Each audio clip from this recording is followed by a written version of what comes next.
He considerado que los demás son poca cosa comparado conmigo. Soy perfecta. Yo he logrado todo lo que me he propuesto, sin ayuda de nadie. Todo gracias a mi esfuerzo, a mis capacidades y a todas mis miles de virtudes. Me encanta cómo muchos me tienen en sus vidas. Les gusta ir resaltando lo que son y humillando a los demás. Y sí, ese es mi papel. Y ¿sabes qué? Me encanta que poco a poco te vas alejando de tu realidad y te acercas a las mías.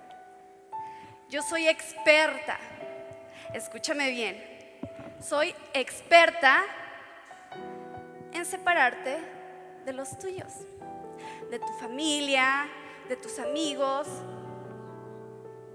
¿Sabes por qué? Porque a mí no me gusta algo. No sé si has escuchado la palabra perdonar.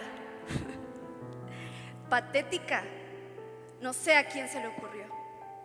¿Cómo vas a estar dispuesta o dispuesto a humillarte, a rebajarte? Eso no. Que ellos vengan. Además, si ya pasó, pues ya pasó, ¿no? Yo soy el orgullo. ¿Y sabes cuáles son mis características? Dominar, humillar y exaltar todo lo que tu podrido corazón desee. ¿Sí? Esa es mi función. Y solamente estoy esperando que me abras un poco de tu corazón para hacer efecto. Y poco a poco ponerte número 1 sobre todas las cosas. ¿A cambio de qué? De lo que sea. ¿Ok? Como te digo, solamente estoy esperando esa oportunidad para que sigas mi camino de muerte y obviamente de autogloria. Me encantaría ir destruyendo tu vida, poco a poco. Solo abre la puerta de tu corazón y ya verás cómo hago efecto sobre ti.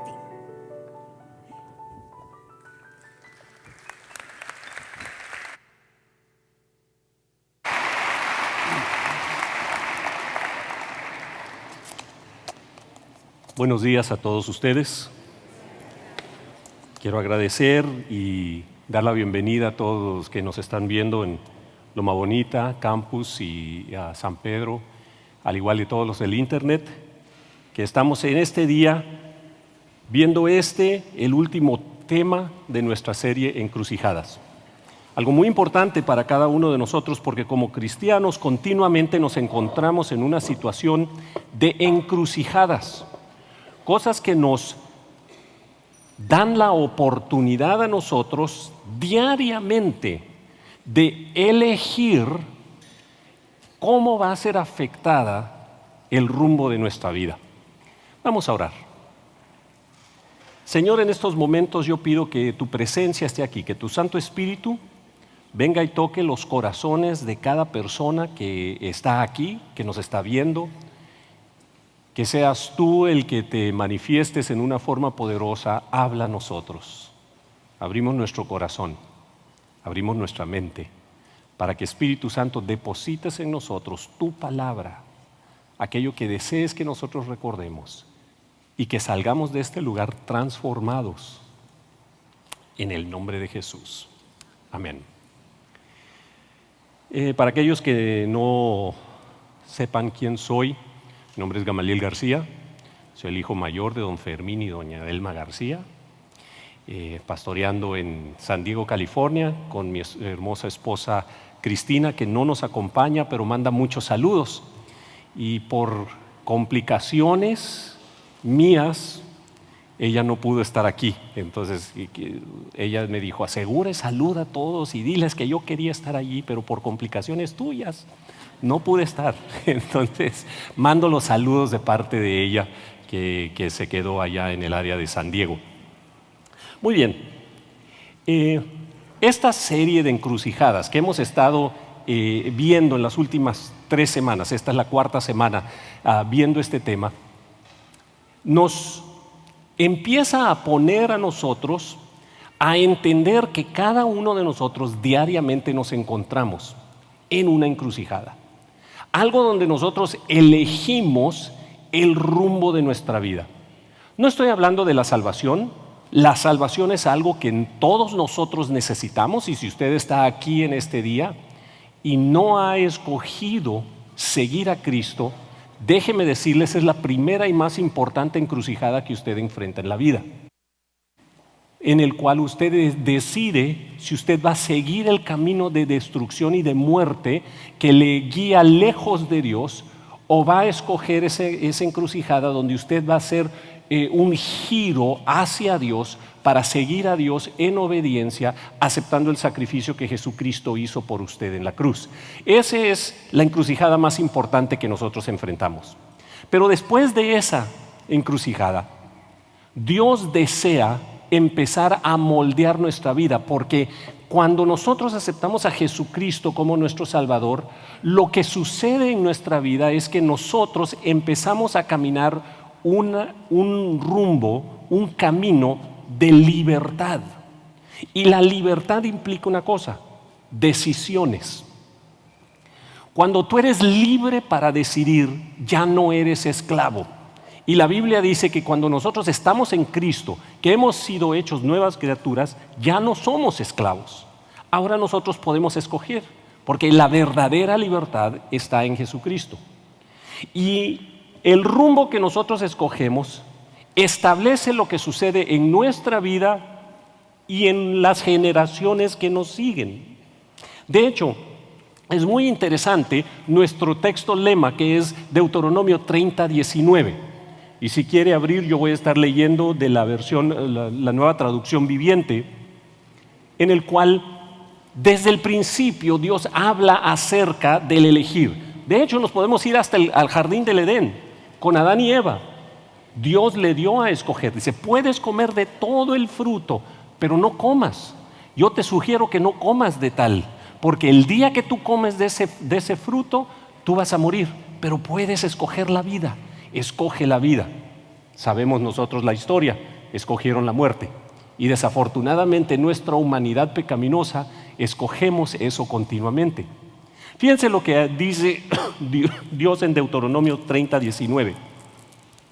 Hoy te he dado a elegir entre la vida y la muerte, entre bendiciones y maldiciones. Ahora pongo el cielo y a la tierra como testigos de la decisión que tomes. Ay, si eligieras la vida para que tú y tus descendientes puedan vivir. Esa es la encrucijada que Dios nos pone. Y Dios no nos pone la encrucijada para que nosotros tengamos dificultad. Ay, porque es que Dios nos hace elegir, sino que quiere que nosotros vivamos en libertad, que nosotros podamos escoger, que nosotros podamos ser aquellos que libremente escogen la vida para poder disfrutar sobre de ello.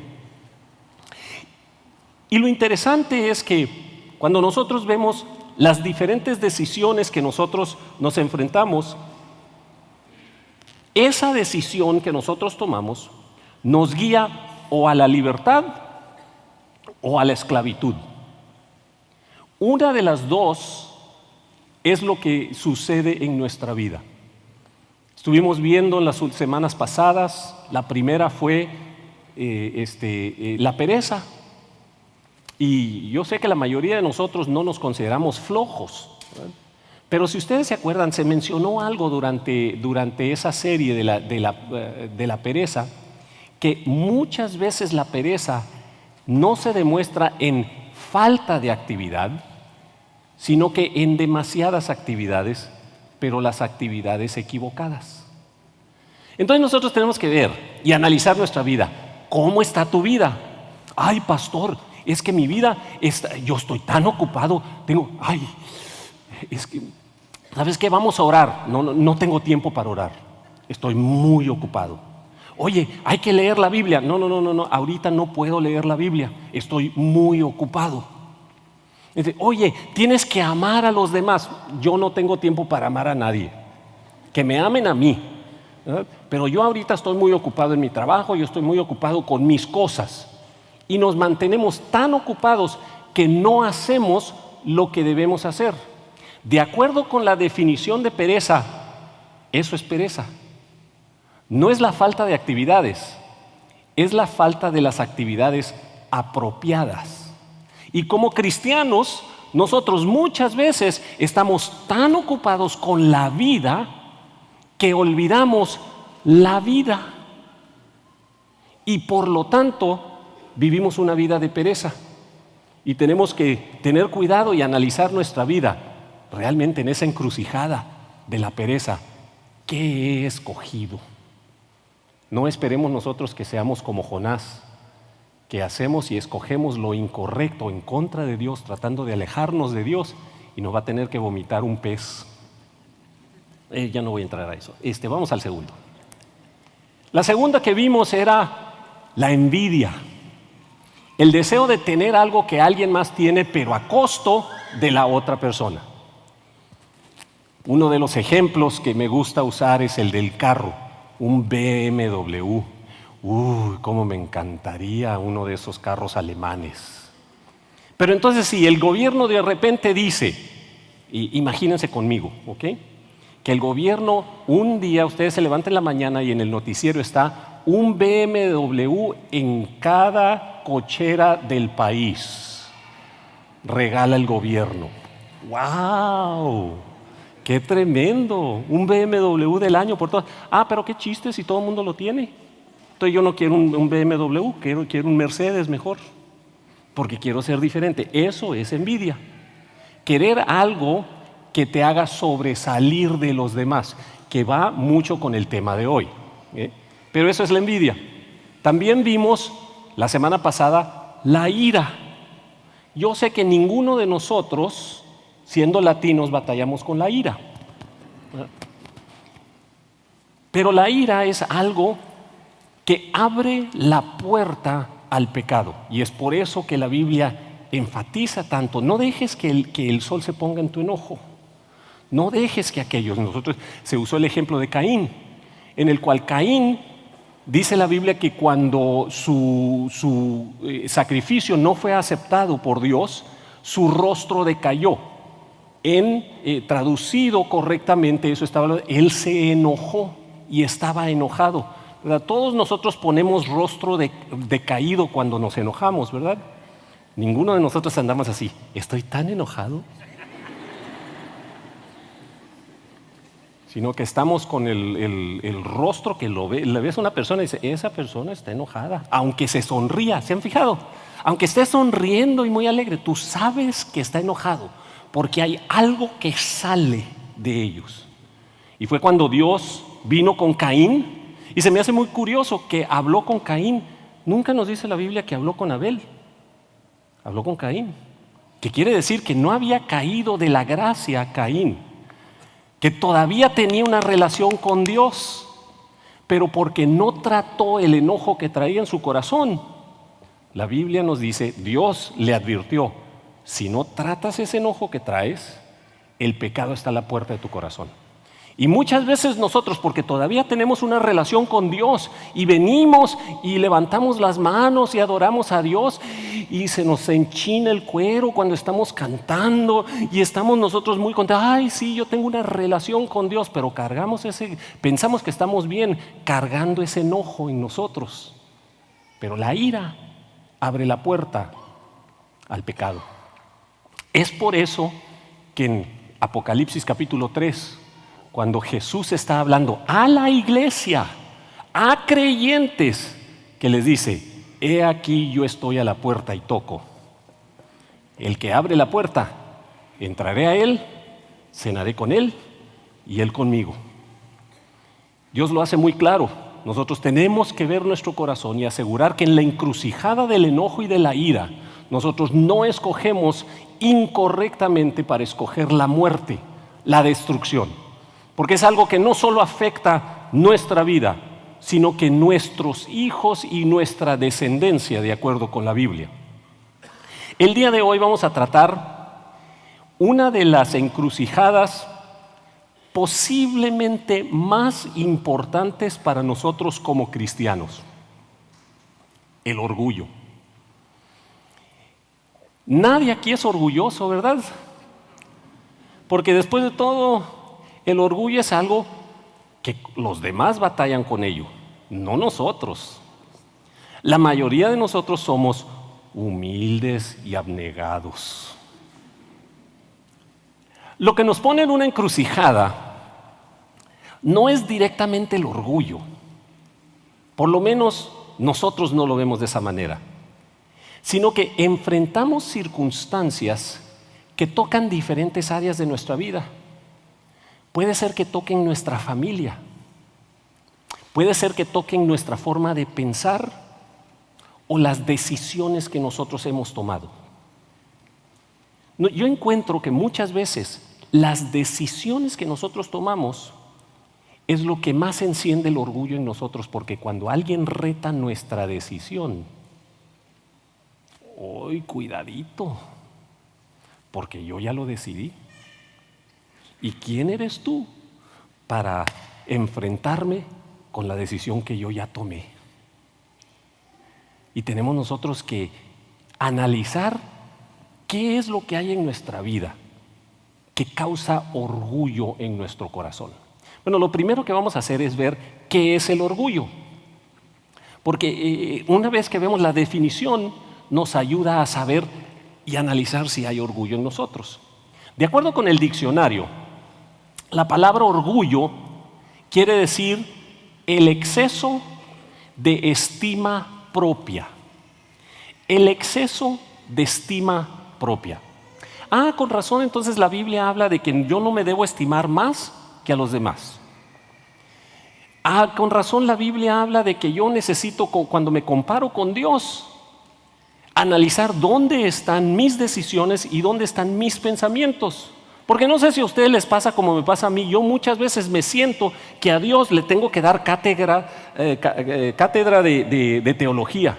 Tengo que enseñarle cómo Él es, porque Él no lo sabe. Entonces, cuando algo no sucede como yo pienso que debe suceder, entonces yo le empiezo a explicar a Dios y hasta le saco palabra. Es que tú, Dios, eres así y eres asao. Yo me imagino de Dios en el cielo, sentado en su trono diciendo: ay, Gamaliel, tan necio y tan tonto. ¿Verdad? Me imagino Él haciendo todo eso, porque yo voy a decirle a Dios cómo Él es, cuando en realidad Dios es como a Él se le antoje ser. Él es como Él quiere ser. Él hace lo que hace. ¿Se acuerdan? Una de las historias que me toca mucho a mí es Pedro, porque yo soy mucho como Pedro. Una cosa que me gusta mucho de los discípulos, los 12 discípulos. No sé si usted alguna vez se ha puesto a pensar por qué Dios escogió a esos 12 para ser sus discípulos. Yo no los hubiera escogido, porque yo los veo y dice: no, mira, él duda mucho. No, él es muy enojón. No, él es este anda allí todo pegándose con uno todo el tiempo. No, a ver. Y yo los hubiera ahí separado. Dios los escogió. ¿Saben por qué? Porque yo estoy convencido que los 12 nos representan a nosotros. Yo soy un poquito de cada uno de esos 12. Entonces me representan a mí. Y si ustedes se acuerdan la historia de Pedro, después de la resurrección de Jesucristo, cuando están al lado del mar de Galilea y que Jesús le hace la famosa pregunta: ¿me amas? 3 veces. Y hay todas las predicaciones y teologías sobre qué es lo que quería decir Dios Jesús cuando que le estaba dando la oportunidad para reemplazar las veces que lo negó y bla, bla, bla, bla, bla. Pero no quiero hablar de eso. Quiero hablar de otra pregunta que le hizo Pedro a Jesús. Después le dijo: ¿y si yo tengo que dejar todo para seguirte, qué de los demás? Y Jesús le hizo una respuesta teológicamente profunda. Le dijo, ¿y a ti qué? Tú sígueme. Diciendo, es que no es mi voluntad, ni Dios se tiene que explicar. Él hace lo que quiere hacer porque es Dios. Y yo así lo tengo que aceptar. Y nosotros muchas veces, en nuestro orgullo, estamos pidiendo explicaciones de Dios. No, Señor, es que tú me tienes que explicar. Si yo voy a hacer eso, yo tengo que saber por qué. Si yo voy a perdonar, tengo que saber por qué tengo que perdonar y qué va a pasar cuando perdone. Y si no perdono, qué es lo que va a suceder. Y cuando perdone, qué tanto tiempo va a tomar. Y entonces nosotros queremos toda la explicación. Y Dios dice, perdona porque te dije que perdonaras. Y se acabó. Y nosotros, en nuestro orgullo, entramos en otras cosas. Y lo interesante es que ese orgullo que hacemos con Dios, lo hacemos con los demás. Se refleja en nuestra relación con los demás. Porque en hecho, cuando nosotros vemos la estructura de la iglesia, de acuerdo con el Nuevo Testamento, lo que nosotros somos con Jesús, lo que somos nosotros con Dios, lo reflejamos con los demás, que son los 2 mandamientos. Y ese reflejo hacia los demás demuestra la relación con Dios. Por eso es que la Biblia dice, si no amas a tu hermano que lo ves, ¿cómo puedes decir que amas a Dios que no lo ves? Y nos ayuda a nosotros a ver, ok, si yo quiero saber qué hay en mi corazón, tengo que analizar cómo es mi relación con los demás. Y la pregunta hoy es, si yo quiero saber qué hay, si hay orgullo en mi corazón, tengo que ver mi comportamiento con los demás. Hay muchas ocasiones cuando nosotros hemos enfrentado algo y es muy justificable lo que hemos decidido, pero como pensamos que nuestra decisión es la mejor, tenemos una postura de superioridad. Esto es orgullo. ¿No le ha tocado a usted alguna vez decir, ay, es que fulanito, si solo orara más, no estuviera pasando por lo que está pasando, si se dedicara más al Señor? Casi como diciendo, que tome mi ejemplo, míreme cuánto tiempo yo paso en las cosas de Dios, míreme cuánto tiempo yo paso estudiando la Biblia, si solo se aprendiera. O a veces le señalamos a las personas, ¿verdad? Vamos con una persona y dice, tú andas mal. ¿Ha usado esa frase usted alguna vez? ¿Quién es usted para decirle que anda mal? Es muy probable que sea cierto, pero no es su lugar. Su lugar es amar. Su lugar es ayudar. Su lugar es levantar y brillar con la presencia de Dios. Ah, pero qué facilito sacamos el dedito, ¿verdad? Y empezamos nosotros a señalar a los demás. Quiero que veamos 2 ejemplos en la Biblia que nos ayudan a ver un corazón de seguidores de Dios que tienen orgullo. ¿Y cuál es el resultado? Los 2 se encuentran en el libro de Deuteronomios. Y primero quiero que vayan a Deuteronomios capítulo 12. Vamos a ver el ejemplo de Aarón y Miriam.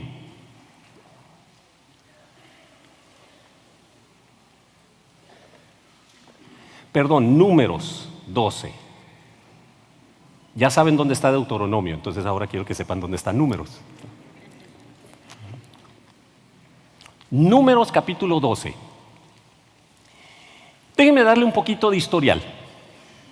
El pueblo de Israel ya había salido de Egipto, ya no eran esclavos, habían sido liberados, ahora eran libres, estaban pasando por el desierto rumbo a la tierra prometida, a la tierra que fluía con leche y miel.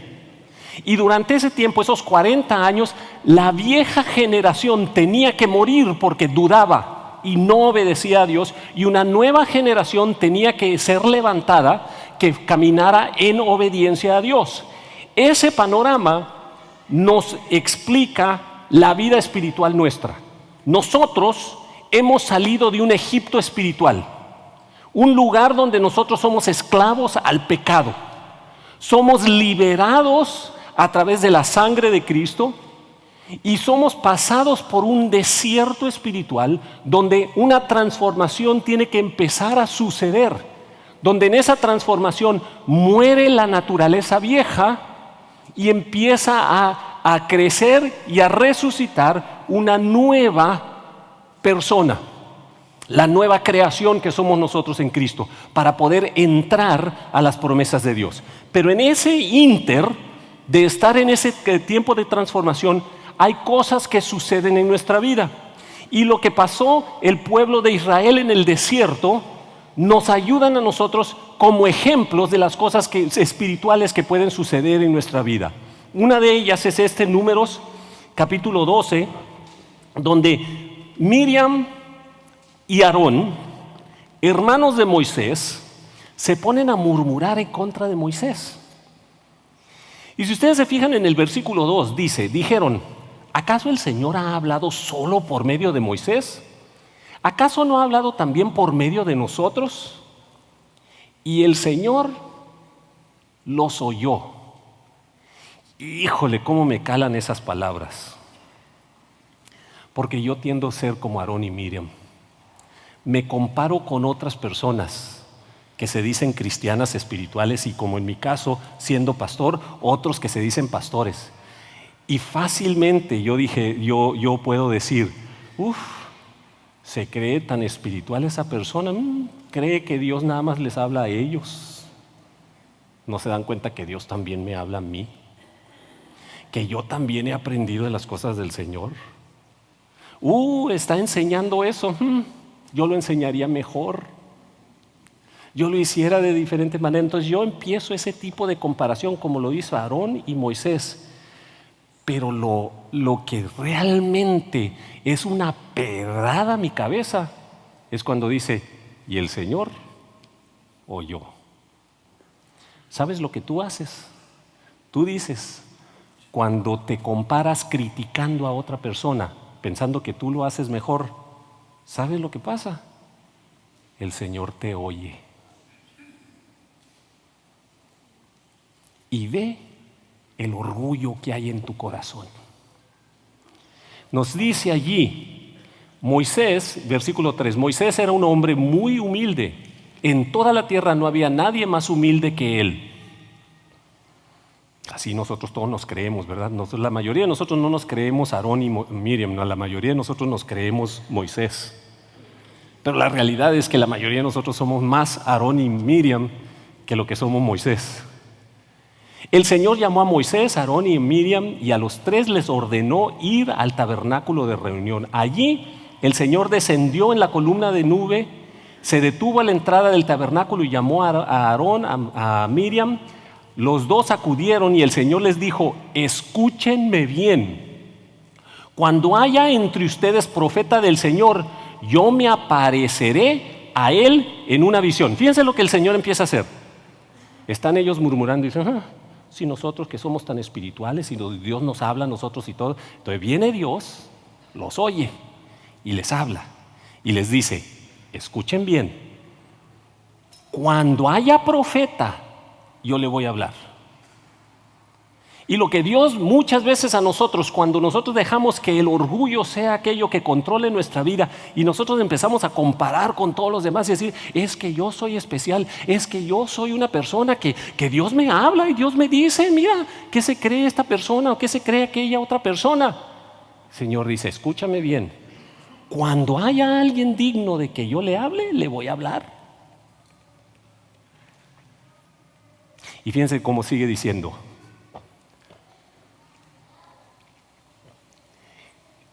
Pero con mi siervo Moisés, que es fiel en toda mi casa, no lo hago así, sino que con él hablo cara a cara. Con el profeta voy a hablar a través de sueños y a través de visiones, pero con Moisés voy a hablar directamente. En otras palabras, Dios le estaba diciendo a Aarón y a Miriam, con quien quiera hablar yo, ¿qué a ustedes? ¿Y qué contigo eso? Nosotros no tenemos que preocuparnos qué es lo que el Señor está diciendo, cómo lo está diciendo con otros, sino que simplemente buscar del Señor y reconocer cuando Dios está hablando. Porque fíjense, muchas veces Dios nos está hablando y nosotros no estamos escuchando porque estamos demasiado orgullosos.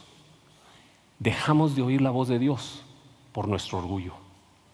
Lo que Dios le estaba diciendo a Aarón y a Miriam es que Él estaba hablando a través de Moisés y ellos no estaban escuchando. No estaba diciendo que ellos no recibían de Dios, estaba diciendo que ellos no escuchaban. Y Dios nos dice a nosotros claramente, continuamente, no es que yo no te hablo, Dios nos habla a cada uno de nosotros a través de su palabra, nos habla a través de diferentes maneras, de diferentes predicaciones, de diferentes maneras. Dios habla a nosotros, pero eso no quita que Dios puede hablar a través de alguien más a nuestra vida.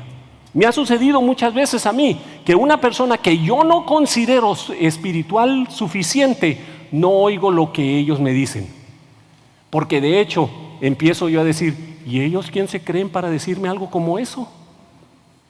En vez de analizar si verdaderamente es Dios el que está hablando a mi vida. Acuérdense del burro de Naam. Dios puede hablar hasta a través de un burro. Y muchas veces es lo que Dios tiene que usar con nosotros. Nos trae el más burro de burros para traernos una palabra.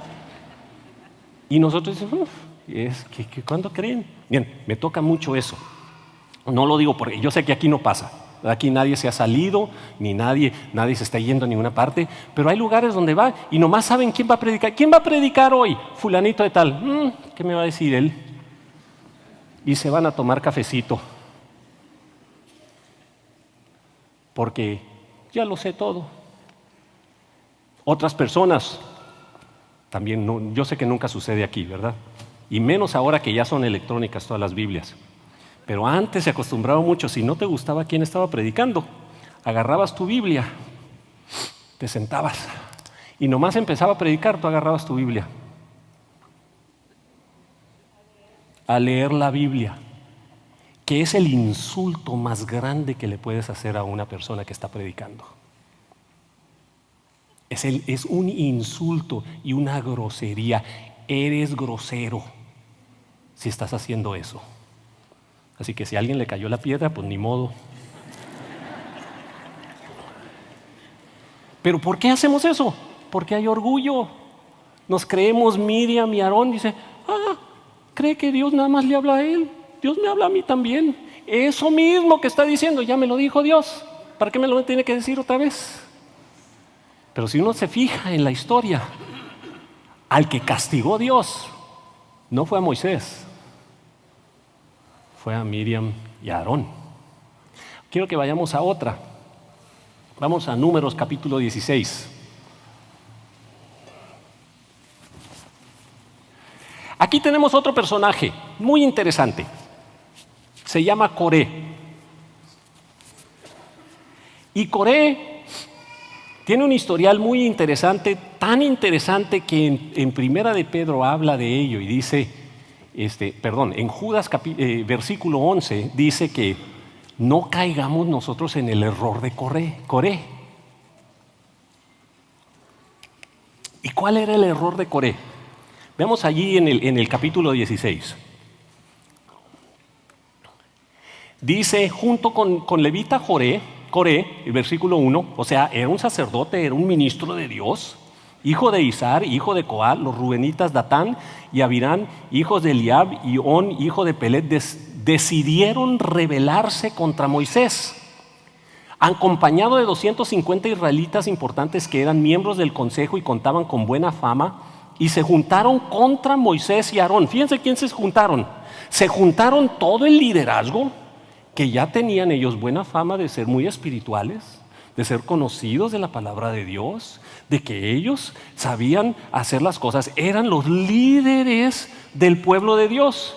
Decidieron juntarse en contra de Moisés. ¿Con qué justificación? Les dijeron, ya estamos hartos de ustedes. Si todos en la congregación son gente consagrada al Señor, y si el Señor está en medio de ellos, ¿por qué ustedes se creen superiores a la congregación del Señor? ¿Se fijaron lo que hicieron? Se juntó todo el liderazgo que Dios había escogido para el propósito que él había hecho, y se voltearon en rebelión en contra del líder. Y le dicen: ¿y tú quién te crees? Si todos somos sacerdotes, todos somos ungidos, todos estamos bien, ¿qué vienes tú a hacer? Una vez que eso empezó a establecerse, que ellos dijeron: no queremos hacer las cosas como tú dices. Recuerden que Dios establece una visión, y siempre la visión la establece a través de un individuo al cual nosotros nos unimos a ese individuo para poder entonces caminar juntos en el mismo camino, porque sin visión el pueblo se desenfrena, lo que la Biblia dice. Entonces dice, cuando eso sucedió, si nosotros seguimos viendo, empezaron a ver ciertas situaciones donde Dios bajó. Y cuando Moisés se presentó ante ellos, la Biblia dice que la tierra se abrió y se tragó a estos 250 individuos. En el versículo 11, vamos a leer un poquito ahí, dice: eres tú y es todo tu grupo los que están poniendo en contra del Señor, porque ¿quién es Aarón para que murmuren contra él? Entonces Moisés mandó a llamar a Datán y a Abirán, hijos de Eliab, pero ellos respondieron: no vamos a ir.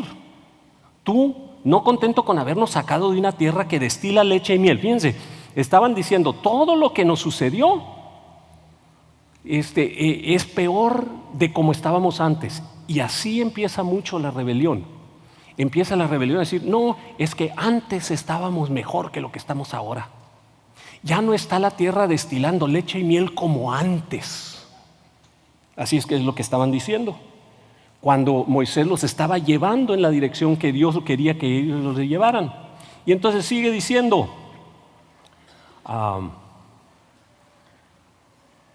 ya me fui yo, ya me perdí. Ay, estas Biblias electrónicas. Okay. En el 16, sí, perdón. Así que ustedes, los extranjeros que vivan con ustedes, tendrán una misma ley y un mismo decreto. El Señor habló con Moisés y le dijo, y lo volví a perder. Okay. Y versículo 16, el Señor no pudo llevar a este pueblo hasta la tierra que les había prometido. No, ese es el 14. Les digo que estoy. Yo le digo a mis hijos, porque se ríen mis hijos a cada rato de mí, por mis capacidades tecnológicas. Y les digo, yo sé suficiente para meterme en unos líos tremendos.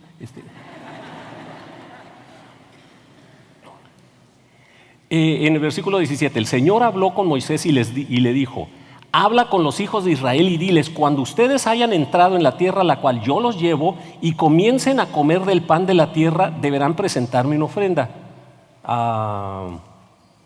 Ya lo perdí completamente.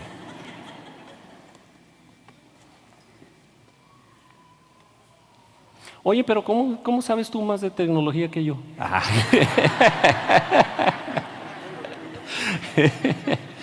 En el versículo 16, y Moisés le dijo a Coré: tú y tus seguidores deberán venir aquí mañana y presentaré ante el Señor. Aarón también estará presente.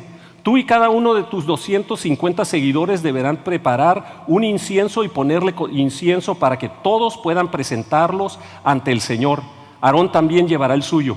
Así que cada hombre preparó un recipiente para quemar incienso, lo encendió y le puso incienso.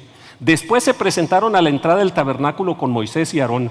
Mientras tanto, Coré había incitado a toda la comunidad contra Moisés y Aarón, y todos se reunieron a la entrada del tabernáculo. Entonces la gloriosa presencia del Señor se apareció ante toda la comunidad, y el Señor le dijo a Moisés y a Aarón: aléjense de todas estas personas para que pueda destruirlas en el acto. Pero Moisés y Aarón cayeron rostro en tierra y rogaron: oh Dios, tú eres el Dios que da aliento a todas las criaturas. ¿Tienes que enojarte con todo el pueblo cuando solo un hombre peca? Fíjense una cosa que sucede. Cuando nosotros, por corazón de orgullo, seguimos rebelión en contra de las autoridades que Dios ha puesto, los que aseguran que no cae sobre nosotros condenación son los mismos contra los que nos hemos echado en contra. Yo les aseguro, si algunos de ustedes vienen de alguna iglesia donde hubo una división, donde hubo crítica y murmuración en contra de los pastores, o si ustedes se han involucrado en algún tipo de crítica o murmuración en contra del liderazgo, los que han asegurado que no caiga condenación sobre ustedes son los mismos líderes que ustedes han criticado. Porque eso es lo que pasó con el pueblo de Israel. Ahora, no voy a seguir leyendo allí. Lo único es que si ustedes siguen viendo allí el capítulo, van a darse cuenta que Coré fue tragado por la tierra junto con su familia, con toda su descendencia. En otras palabras, cuando nosotros caminamos con un corazón de orgullo y entramos en rebelión, nuestra descendencia paga las consecuencias. La encrucijada que nosotros enfrentamos no es solo nosotros escoger el camino para nosotros, sino que escogemos el camino para nuestra familia. Así que pregúntate, ¿qué quieres heredarle a tu familia? ¿Qué quieres heredarle a las descendencias que vienen tras de ti? ¿Bendición o maldición? ¿Vida o muerte? Dios te da un consejo. Dice, escoge la vida. Y para ello necesitas hacer algo muy importante. Reconocer que tus pensamientos no son los pensamientos de Dios. Tus caminos no son los caminos de Dios.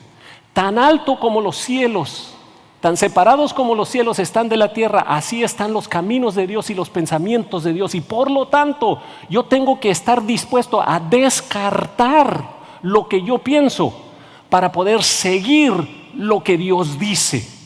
Pero para ello toma humildad, para ello toma un esfuerzo de poder caminar en las cosas del Señor. Muy bien. ¿Qué hace el orgullo? El orgullo nos puede cegar. Vemos nosotros eso. El orgullo nos ciega. Veamos algunos versículos bíblicos. Proverbios es uno de los libros que más habla sobre de ello, que nos ayuda a entender los propósitos. Proverbios 16, 18, que dice, al orgullo le sigue la destrucción, a la altanería el fracaso. Nos dice Proverbios 29, 23, el orgullo termina en humillación, mientras que la humildad trae honra. Me recuerda mucho el versículo que habla de humíllate ante la presencia del Señor y Él te exaltará. Reconoce sus caminos, reconoce la forma que Él hace las cosas para que todas las cosas te salgan bien. Santiago 4:10 nos dice, humíllense delante del Señor y Él los levantará con honor. Hay algo muy interesante que sucede con el orgullo. Cuando yo me creo muy orgulloso, el Señor tiene formas de humillarme. Pero cuando yo me humillo ante su presencia, Él es el que se encarga de exaltarme. Entonces, de nada sirve que yo trate de exaltarme. Lo mejor es que Él lo haga. Nos deja saber que hay un resultado muy marcado de acuerdo con el camino que escogemos en la encrucijada del orgullo. Otro resultado del orgullo es que es un camino el cual nos separa de Dios. El orgullo nos separa de Dios. Esa encrucijada que nosotros enfrentamos del orgullo, en realidad si nosotros escogemos el orgullo, lo que estamos haciendo es dándole la espalda a Dios y caminando en separación de Él. Fíjense cómo dice Salmo 10, versículos 2 al 4. Los malvados y orgullosos persiguen a los humildes, pero acabarán por caer en sus propias trampas. Alaban a los ambiciosos, pero a ti, Dios, te menosprecian. El orgullo nos lleva a la muerte, nos lleva a la destrucción. Esto se demuestra de forma muy clara en nuestra vida. ¿Saben cómo? Los pleitos. Ahora, piensen por unos momentos. ¿En qué tantos pleitos te has involucrado? Hay ocasiones en la vida que parece que por todo la gente se enoja con nosotros. ¿Les ha tocado? Como que no podemos decir "bu", porque ya la gente se molestó con nosotros. No es que le vamos a caer bien a todos, pero pasamos por temporadas que todos a nuestro alrededor se enojan con nosotros. Todo lo que decimos les cae mal. ¿Les ha sucedido? Okay. Unos cuantos están dispuestos a admitirlo. Los demás oraré por ustedes. Todos tratan de pelearse con nosotros y discutir con nosotros. Pues adivinen qué. El problema no son ellos, somos nosotros. Si recuerdan, la semana pasada estuvimos hablando cómo hemos sido llamados a ser pacificadores. Y el pacificador no está continuamente peleándose, todo lo contrario. Sin embargo, para poder verlo, necesitamos analizar nuestra vida. Ahí en Salmo 10, del 2 al 4, sigue diciendo: no te buscan porque para ellos no existes. Son groseros, levantan la nariz y presumen de su codicia, pues solo en eso piensan. Nosotros necesitamos considerar la diferencia entre nuestros caminos y los caminos del Señor, porque sus pensamientos son completamente diferentes a los nuestros. Porque la otra cosa que hace el orgullo es que el orgullo destruye las relaciones con los demás. Si nosotros permitimos que continúe eso, Proverbios 13:10 nos dice: la gente orgullosa provoca peleas, la gente humilde escucha consejos. El orgullo es permitirle a la carne reinar sobre nuestro corazón en lugar de Dios. Cuando nosotros escogemos el orgullo, le estamos diciendo no a Dios. Gálatas 5:24 nos dice: los que pertenecen a Cristo Jesús han clavado en la cruz las pasiones y los deseos de la naturaleza pecaminosa y los han crucificado allí.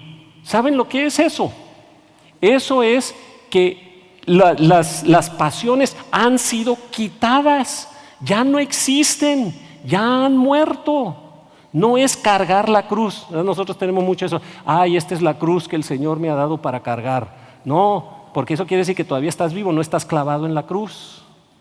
Ay, este orgullo que yo batallo con ello todo el tiempo, esta es la cruz que el Señor me ha dado para cargar. Crucifícala, déjala ir, porque mientras esté vivito y coleando, no vas a entrar a las bendiciones de Dios. Y Dios quiere que las bendiciones de Dios sean claramente abiertas. ¿Y cómo hacemos eso? Hay algunos versículos que hablan de ello. El salmista es el mejor ejemplo. Salmo 17:3, Salmo 26:2, el Salmo 139:1 y 23 hablan de una cosa, de una oración que hacía el salmista todo el tiempo. Examina mi corazón y mira si hay camino de perdición, si yo escogí en la encrucijada el lugar equivocado. Y si tú quieres caminar en la vida y en la bendición, lo que necesitas hacer es dejar que el Espíritu Santo te indique, vea en tu corazón, examine tu corazón y te diga: necesitas arrepentirte. Hay en tu vida cosas que no te llevan a la bendición de Dios. Dios quiere que tú vivas en la bendición. Por lo tanto, hoy haz la determinación de escoger la vida. Vamos a inclinar nuestro rostro y vamos a orar.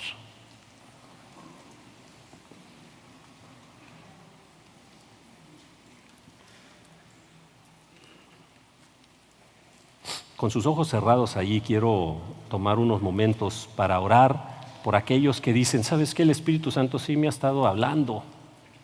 Hay orgullo en mí. No me había dado cuenta, o a lo mejor me di cuenta pero no lo quería reconocer, y sí lo reconozco ahora. Hay orgullo. no quiero escoger el orgullo en la encrucijada de la vida. Yo escojo la vida. Yo escojo el camino de obediencia a Dios. Y no voy a dejar que la encrucijada del orgullo me quite las bendiciones o las bendiciones de mi familia. Por lo tanto, vengo ante Dios y digo: Señor, aquí está mi corazón. Hay orgullo en mí. Límpiame, dirígeme en tus sendas eternas. ¿Hay alguien aquí que está dispuesto a admitir eso y decir: sí, yo admito, quiero que se limpie? Ok. Señor, tú ves todas estas manos que se han levantado. Tú conoces el corazón de cada uno de ellos. Tú sabes el amor que ellos tienen por ti, y definitivamente sabemos que tú tienes amor por ellos. Señor, en estos momentos ellos toman ese orgullo y lo crucifican y hacen la decisión desde este momento en adelante de caminar en obediencia a ti. Te entregamos, Señor, nuestro corazón con todo lo que está allí. Límpianos, Señor, en el nombre de Jesús. Amén. Amén.